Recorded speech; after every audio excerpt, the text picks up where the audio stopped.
Parfois, on peut observer dans les Jeux olympiques des coureuses ou des coureurs qui sont en 5e, 6e position et sur la fin de course qui se mettent à avoir une accélération phénoménale au point de dépasser la première personne et d'aller au-delà de la fatigue musculaire. Salut, moi c'est Lisa. Et moi c'est Clara et ensemble on va vous parler du dépassement de soi.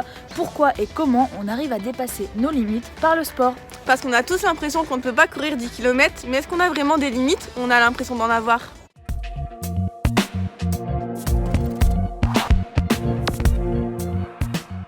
Le dépassement de soi, c'est vraiment aller au bout de ce qu'on a dans la tête. C'est essayer d'aller toujours un petit peu plus loin, toujours un petit peu plus haut. Au plus loin de ses limites. Petit à petit, sans jamais vouloir aller trop vite. Calmer les petites voix qui sont dans notre tête qui nous disent non, j'y arriverai pas. Et d'être satisfait de ce qu'on a fait à la fin. Soukaina, coach sportive en fitness et musculation, nous en explique davantage. Le dépassement de soi, moi je le définirais comme le champ des possibles et de l'atteignable, au-delà des barrières qu'on s'est auto-infligées.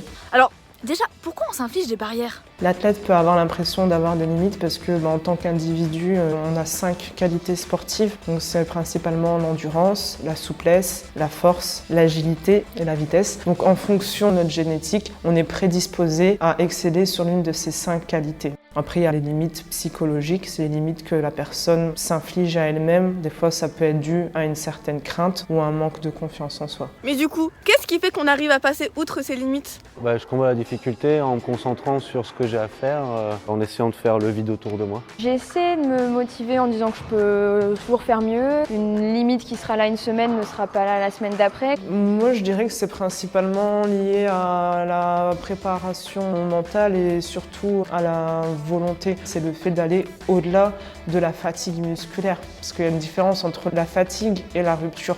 Dans le cadre de la fatigue, c'est surtout le cerveau qui envoie un message au corps disant qu'il n'en peut plus, tandis que dans la rupture, c'est quand vraiment le corps ne peut plus avancer. Bref, le mental est notre meilleur allié. Petit exemple concret, en escalade, la peur du vide est un très gros blocage pour de nombreux grimpeurs. Et pour surmonter cette appréhension, ça se passe dans la tête. Je dépasse pas vraiment la peur du vide, je l'occulte plutôt que je la dépasse. J'essaie de faire en sorte de l'avoir le moins possible dans ma tête. Notre coach se base sur les travaux du Dr Knox pour prouver qu'il y a des facteurs qui peuvent jouer sur la performance sportive, que c'est le cerveau qui pilote tout ça, et qu'il y a des facteurs purement physiques. Tout ce qui est interne à l'activité sportive en elle-même, ça peut être l'état de fatigue musculaire, les réserves en stock de glucogène.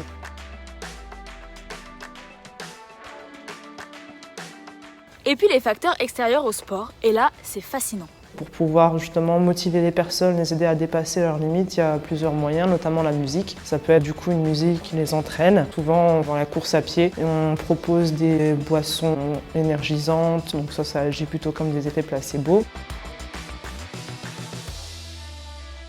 En cas d'extrême danger, on a pu voir des faits spectaculaires, ce que nous on appelle la force absolue. Il y a certaines personnes qui ont été capables de retourner des voitures pour sauver la vie d'un proche. Là on retrouve la théorie du gouverneur central du cerveau.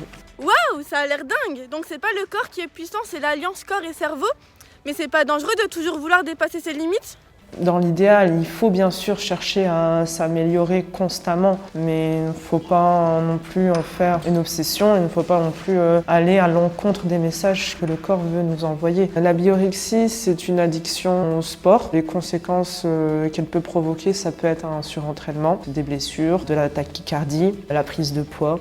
En fait, on ne connaît jamais vraiment notre corps ni nos limites, parce qu'une bonne partie de tout ça, ça se passe dans notre tête. C'est elle qui nous permet de nous dépasser physiquement. Si vous avez appris des choses aujourd'hui, n'hésitez pas à vous abonner à la chaîne des Haut-Parleurs et à regarder les autres vidéos sur la série du corps.